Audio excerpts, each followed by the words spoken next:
परम सत्कार योग गुरु प्यारी सात संगत जी राधा स्वामी जी। सात संगत जी, ऐसा माना जाता है अगर एक मच्छर भी हमें काटता है तो उसके साथ पे हमारा पिछले किसी न किसी जन्म का कुछ न कुछ लेन देन बकाया होता है जी। जब भी हमारे जीवन में किसी दूसरे इंसान या जानवर की वजह से कोई कष्ट आता है तो इसका सीधा संबंध हमारे पिछले किसी जन्म से होता है जी।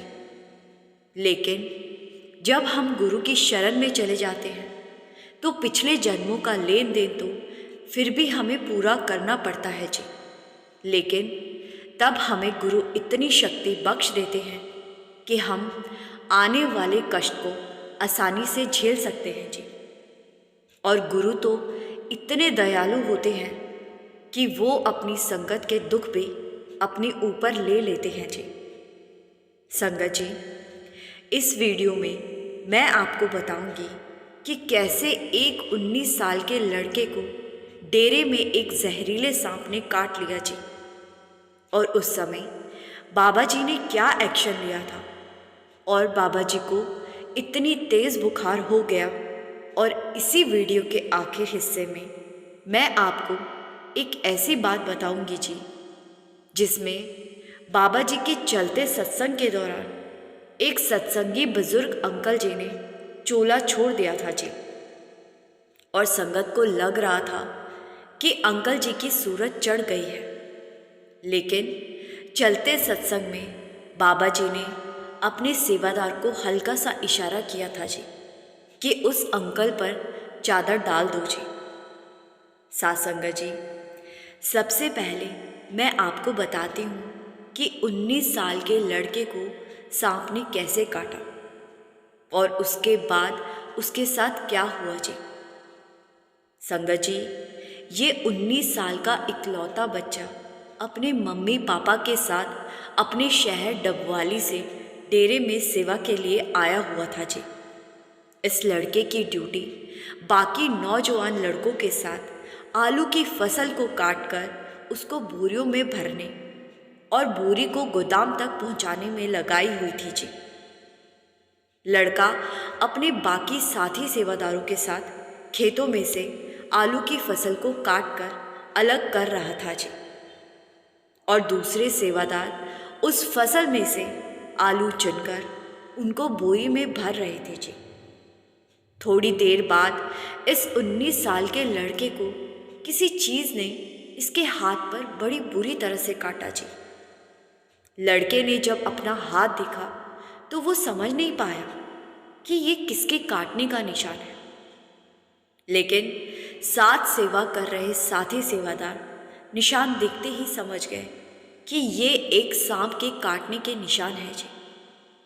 संगत जी, सब के सब डर गए और उस लड़के को लेकर फटाफट खेत से बाहर निकल आए जी। और साथ संगत जी, अब ये सब जो गलती करने जा रहे थे अक्सर हम सब भी वही करते हैं जी। एक सेवादार ने इस लड़के की कलाई पर बहुत कस के रुमाल बांध दिया जी। और दूसरे सेवादार इस लड़के के लिए पानी लेकर आ गए। इन सब में 10 मिनट खराब हो गए। फिर वहाँ एक बहुत ही समझदार सेवादार आए। उन्हें जब बताया गया कि इस लड़के को सांप ने काटा है तो उस सेवादार ने एक पल की भी देरी नहीं की जी और लड़के को उठाकर सीधा डेरे के अस्पताल में पहुंचाया गया जी। अस्पताल पहुंचते पहुंचते और 10 मिनट लग गए जी। सांप काटने से लेकर अस्पताल पहुंचने तक कुल 25 से 26 मिनट लग गए जी। और तब तक जहर अपना काम कर चुका था जी। लड़के को बहुत ज़्यादा घबराहट होने लगी। उसके सीने में तेज दर्द होने लगा जी। डॉक्टरों ने फटाफट इलाज शुरू किया, लेकिन लड़के के शरीर में जहर बहुत फैल गया था जी और लड़का बेहोश हो चुका था जी। डॉक्टर ने लड़के को संभाला और उसको एंटी पॉइजन इंजेक्शन लगाए जी। इधर ये बात जब लड़के के मम्मी पापा को पता चली तो वो उसी समय अपनी सेवा को छोड़कर डेरे के अस्पताल में पहुंच गए जी और वहां अपने बच्चे को बेहोशी की हालत में देखकर बहुत घबरा गए जी। डॉक्टरों ने बताया कि हम कोशिश कर रहे हैं लेकिन हम कुछ कह नहीं सकते कि आगे क्या होगा, क्योंकि सांप बहुत ही जहरीला था और आपके बच्चे को अस्पताल लाने में भी देरी हुई है। संगत जी, ये सुनकर लड़के की माँ रोने लगी और बाबा जी को याद करने लगी। साथ संगत जी, बाबा जी के घर किसी को कष्ट आ जाए तो बाबा जी भला कहाँ से चुप बैठने वाले थे जी। बाबा जी उस समय कोठी में बैठे हुए थे जी और बाबा जी को ध्यान में सब कुछ पता चल गया जी कि अस्पताल में क्या चल रहा है। बाबा जी ने सेवादार को कहा कि मुझे मरीजों को देखने अस्पताल जाना है, आप गाड़ी मंगवाओ। बाबा जी के लिए गाड़ी मंगवाई गई और बाबा जी अस्पताल के लिए निकल पड़े जी। इधर लड़के की माँ अपने बच्चे के साथ बैठकर बस रोई जा रही थी और बाबा जी को पुकार रही थी। थोड़ी देर में ही बाबा जी वहां पहुंच गए और बाबा जी को देखते ही लड़के के माँ बाप दौड़कर बाबा जी के पास गए और रोते हुए कहने लगे कि बाबा जी, ये आपका बच्चा है, अब आपको देखना है कि आगे क्या करना है। मैं अपने बच्चे को सही सलामत लिए बिना अस्पताल से नहीं जाऊंगी। संगत जी, बाबा जी ने कहा, बेटा क्यों चिंता करती है, मालिक पर भरोसा रख, ये कोई इसके पिछले कर्म होंगे। सांप के साथ कोई पिछला लेन देन होगा जिसका हिसाब इस जन्म में हुआ है। संगत जी, फिर बाबा जी लड़के के पास गए और लड़का बेसुध हालत में पड़ा था। बाबा जी ने लड़के के उस हाथ को अपने हाथ में लिया जहां पर सांप ने काटा था जी और निशान देखकर कहने लगे कि बेटा, तू तो ऐसे ही घबरा रही है, तेरे बच्चे को कुछ नहीं हुआ, ये तो बस थोड़ी देर सोया हुआ है, अभी उठ जाएगा। मामूली सा ही सांप था, इसीलिए तू घबरा मत। सांप काटने के डर की वजह से ये बेहोश हुआ है, इसके शरीर में जहर नहीं है, थोड़ी देर में ये उठ जाएगा। संगत जी, ये कहकर बाबा जी वहां से वापस अपनी कोठी में आ गए जी और कुछ देर के बाद लड़के को होश आ गया और जब डॉक्टरों ने लड़के का ब्लड चेक किया तो जहर का नामो निशान तक नहीं था। डॉक्टर भी हैरान हो रहे थे कि इतनी जल्दी जहर कहाँ गायब हो गया। कुछ देर के बाद लड़के को उसके माँ बाप के साथ अस्पताल से छुट्टी मिल गई थी और शाम को लड़के और उसके माँ बाप को पता चला कि अस्पताल से निकलने के बाद से ही बाबा जी को बहुत तेज बुखार हो गया था और बाबा जी अस्पताल से निकलते ही सीधे अपने कमरे में चले गए थे जी। संगत जी, जब ये बात सभी सेवादारों को पता चली तो सबको समझ में आ गई कि इस लड़के के अंदर सांप के काटने के बाद जो जहर था, उस जहर को बाबा जी ने अपने ऊपर ले लिया है जी।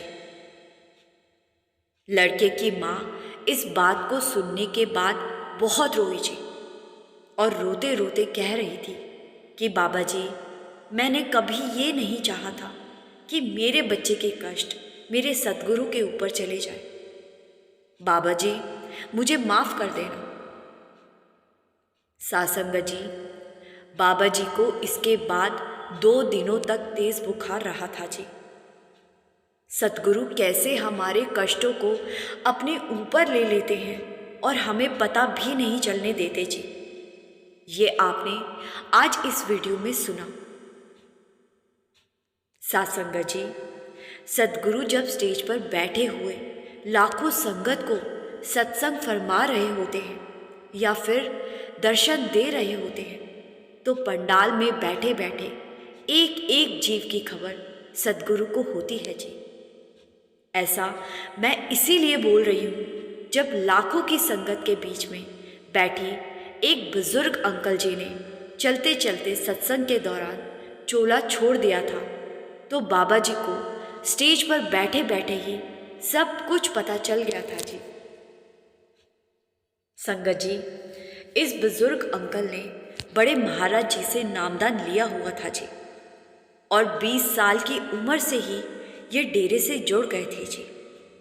इन्होंने अपने पूरे जीवन में संगत की इतनी सेवा की कि हम सोच भी नहीं सकते जी।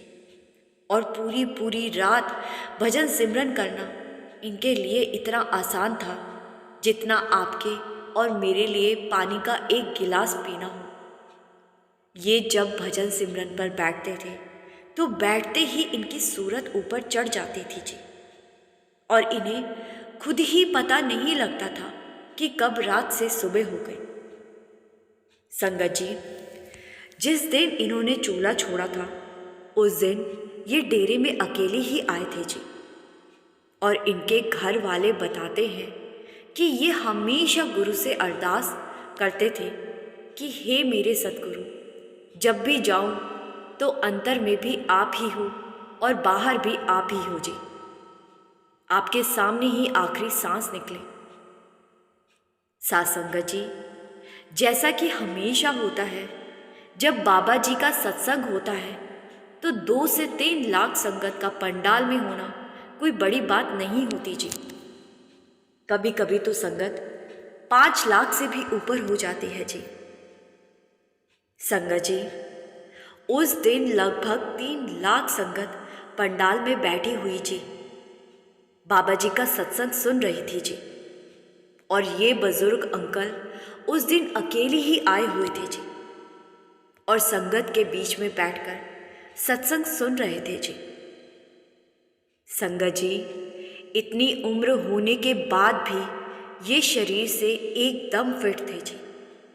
इन्होंने सत्संग सुनने के लिए कभी भी कुर्सी का इस्तेमाल नहीं किया था जी। जब ये पंडाल के अंदर दाखिल होते तो सेवादार इनकी उम्र देखते हुए इन्हें कुर्सी पर बैठने के लिए कहते, लेकिन ये कह देते कि अभी तो मैं जवान हूं, इसीलिए जमीन पर ही बैठूंगा। और ये सुनकर सेवादार भी मुस्कुरा देते। संगत जी, उस दिन जब ये संगत के बीच बैठे सत्संग सुन रहे थे जी, तो ये अचानक से बैठे बैठे झुक गए जी। आसपास बैठी संगत ने सोचा कि इनकी सूरत चढ़ गई है, इसीलिए इन्हें हिलाना ठीक नहीं होगा, तो सब सत्संग सुनने में लग गए जी।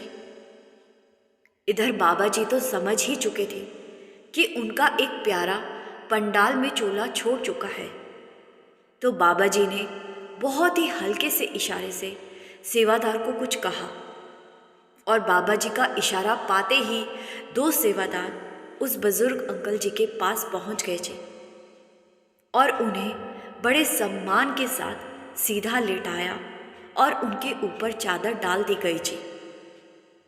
संगत जी, ये देखकर उनके पास बैठी संगत समझ गई कि इन्होंने चोला छोड़ दिया है जी। फिर दोनों सेवादारों ने बुजुर्ग अंकल जी को गोद में उठाया और उन्हें पंडाल में से बाहर लेकर चले गए जी। इधर सत्संग फरमाने के बाद बाबा जी कोठी में जाने की बजाय उस कमरे में गए जहां उन बुजुर्ग अंकल जी के शरीर को रखा गया था जी। बाबा जी कुछ देर वहां बैठे और बाबा जी ने कहा कि इनके घर वालों को इन्फॉर्म कर दो, और इसके बाद बाबा जी वहां से चले गए जी। सेवादारों ने इनके बारे में किसी से पूछकर इनके घर का नंबर पता करवाया जी। और इनके बेटों को फ़ोन कर दिया। बेटे, बहुएं और इनकी पत्नी उसी समय घर से निकल गए जी और कुछ देर में डेरे पहुंच गए जी। और जब बेटों ने इनको उठाकर घर ले जाना चाहा तो इन बुजुर्ग की पत्नी कहने लगी कि आप इनका संस्कार भी डेरे में करने की अनुमति दे दो। तो इसके बाद बुजुर्ग अंकल जी का संस्कार भी डेरे में ही कर दिया गया जी। सासंगत जी, ऐसी मौत कौन नहीं चाहेगा जी। गुरु के सामने सत्संग सुनते सुनते या सेवा करते हुए चोला छोड़ देने वाली रूहें बड़ी ही किस्मत वाली होती है जी। हर किसी के नसीब में ऐसे जाना नहीं लिखा होता जी। इसके लिए दिन रात एक करना पड़ता है जी। संगत जी, मालिक से रिश्ता जोड़ना पड़ता है जी। अगर हम सोचकर बैठ जाएं कि मालिक हम पर भी ऐसी ही दया कर दे, तो क्या हमारे सोच लेने से या सिर्फ लफ्ज़ों में अरदास कर लेने से मालिक हम पर दया कर देगा? कभी भी नहीं करेगा। संगत जी, बाबा जी हमेशा समझाते हैं कि लफ्ज़ों में कहने से कुछ हासिल नहीं होगा जी। हमें करनी में जाहिर करके दिखाना पड़ता है जी। जब हम बिना नागा 2.5 घंटे भजन सिमरन करेंगे तब जाकर मालिक हमसे रिश्ता जोड़ेंगे जी। लेकिन हम सोच लेते हैं कि यहाँ वहाँ माथे टेक लेते हैं, बाबा जी के स्वरूप के आगे भी सुबह शाम माथे टेक लेते हैं, बस इतना ही बहुत है। संगत जी, अगर मालिक से रिश्ता जोड़ना इतना आसान होता जी तो पापी से पापी आदमी भी पाप करने के बाद माथे टेक लेता और मालिक उसको माफ़ कर देता जी। लेकिन साथ संगत जी, ऐसा होता नहीं। कर्मों को तभी खत्म किया जा सकता है जब मालिक की भक्ति भजन सिमरन के रूप में की गई हो जी। दूसरा कोई और रास्ता नहीं होता जी। साथ संगत जी, अब मैं आपसे इजाज़त लेती हूँ। आज आपने 2 ऐसी घटनाओं को सुना जी जिसको सुनने के बाद यकीनन आपके अंदर भी मालिक से रिश्ता जोड़ने का जुनून पैदा ज़रूर हुआ होगा जी। संगत जी, पहले हिस्से में आपने सुना कि बाबा जी खुद बुखार में तपते हैं सिर्फ हमारी वजह से जी। और दूसरे हिस्से में आपने सुना कि सद्गुरु को अपनी संगत के एक एक जीव की पूरी खबर रहती है जी। उन बुजुर्ग अंकल जी के पास बैठी संगत नहीं समझ सकी कि अंकल जी चोला छोड़ चुके हैं, लेकिन इतनी दूरी पर बैठे बाबा जी ने सब कुछ जान लिया जी। साथ संगत जी, वीडियो को दूसरी संगत के साथ शेयर ज़रूर कर दीजिए जी, जो इस चैनल से अभी नहीं जुड़े हैं जी। और बहुत सारी संगत कमेंट में राधा स्वामी लिख देती है, लेकिन बहुत सारी संगत ऐसी भी है जो बिना लिखे ही चली जाती है जी। आप जब कमेंट में लिखते हो तो आप मुझे अकेले को नहीं बल्कि सारी संगत को लिखते हो, क्योंकि आपके कमेंट दूसरी संगत भी पढ़ती है जी। इसीलिए राधा स्वामी ज़रूर लिखिए जी। और संगत के अपने इस चैनल पर पहली बार आए हैं जी तो सब्सक्राइब कर इस चैनल का एक हिस्सा ज़रूर बनिए जी। गुरु प्यारी साथ संगत जी, राधा स्वामी जी।